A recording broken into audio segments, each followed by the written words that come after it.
નમસ્કાર વિદ્યાર્થી દોસ્તો, મોસ્ટ આઈએમપી વિદ્યાર્થી મિત્રોનું મોસ્ટ આઈએમપી ચેનલમાં હાર્દિક સ્વાગત છે. એકમ કસોટી 26 તારીખે જે લેવાની છે મિત્રો, એનું સામાજિક વિજ્ઞાન પાઠ તમારો 16. મિત્રો તમને ખબર છે કે કયા પાઠની અત્યારે એકમ કસોટીઓ લેવાઈ રહી છે, તો આ 16મા પાઠ માટેનું આપણું આ એક નાનકડું પ્રેક્ટિસ પેપરનો વિડીયો 5 મિનિટનો તમારા માટે ખૂબ જ કિંમતી રહેશે. ખાસ સૂચના એ છે કે દરેક મિત્રો એકમ કસોટીના પ્રશ્નો ખાસ તૈયાર કરશો, એટલા માટે કે બોર્ડની પરીક્ષામાં એકમ કસોટીમાંથી ઘણું બધું પૂછવામાં આવી રહ્યું છે. દર વખતે ગયા વર્ષે પણ હતું એવું આ વર્ષે પણ. નવા મિત્રો આવ્યા છે તો સબસ્ક્રાઇબ કરી લો ચેનલને.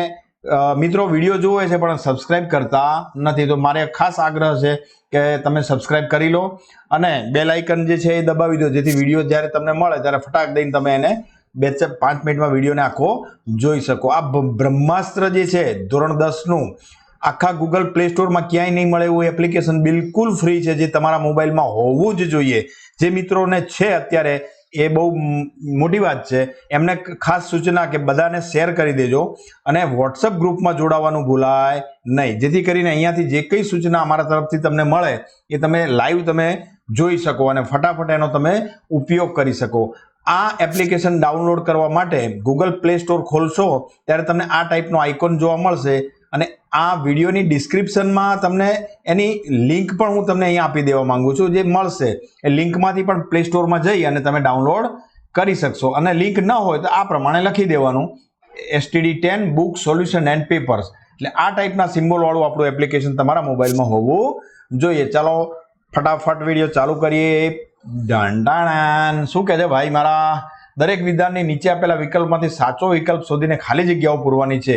એકમ કસોટીમાં આ પ્રકારના પ્રશ્નો આવે છે, જે બોર્ડના માળખામાં પણ આ પ્રકારના પ્રશ્નો રહે છે, એટલે આ પ્રશ્નો દરેક પાઠના અગત્યના આપણે તૈયાર કરવાના છે.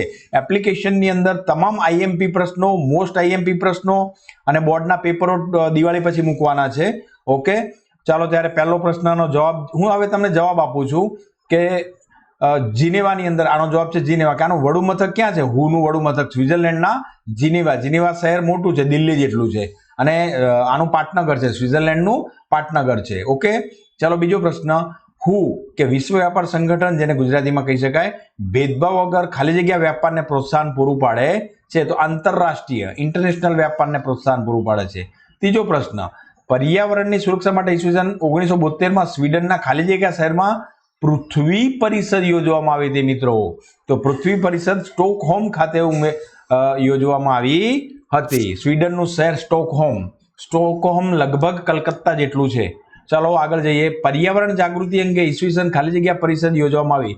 કયા વર્ષમાં યોજવામાં આવી? તો 1972માં. 72માં, યાની કે લગભગ સમજો ને કે આજથી 50 વર્ષ પહેલા પર્યાવરણ અંગે જાગૃતિ લોકોને મગજમાં આવી ગઈ હતી. પાંચમો પ્રશ્ન.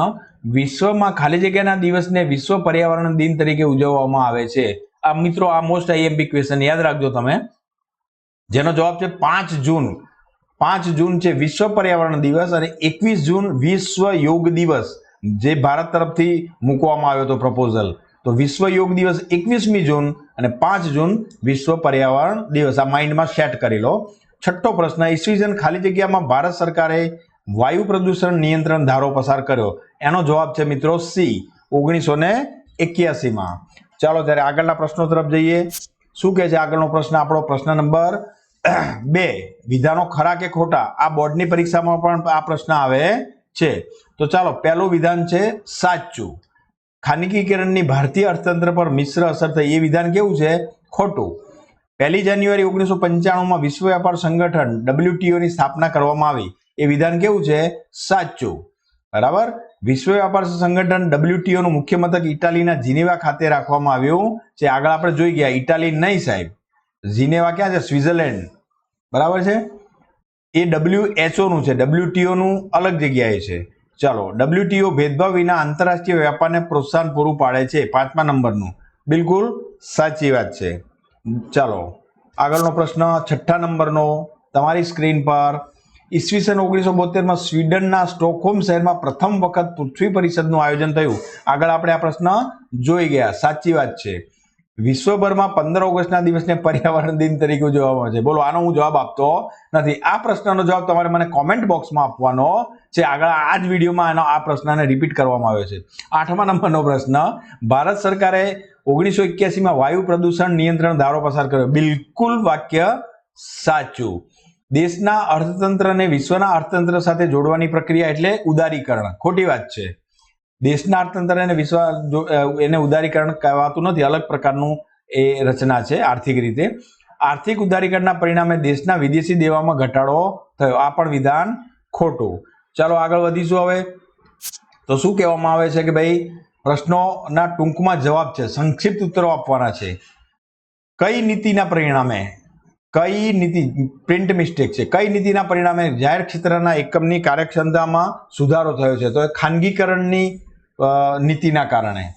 કઈ નીતિને પરિણામે ઇજારાશાહીને વેગ મળ્યો? ઇજારાશાહી શબ્દ સમજી લો. ઇજારાશાહી એટલે કેવું કે મોનોપોલી. મોનોપોલી એટલે તમે જે વસ્તુ બનાવો ને તમે જ વેચો, એને ઇજારાશાહી કહેવામાં આવે. બીજા એ માર્કેટમાં જીઓનો મોબાઈલ છે તો જીઓ વાળો છે તો વોડાફોન ને બધાને દઈને દબાઈ દીધા છે, તો ઇજારાશાહી ભોગવે છે મુકેશ અંબાણી, એને ઇજારાશાહી શબ્દ કહેવામાં આવે.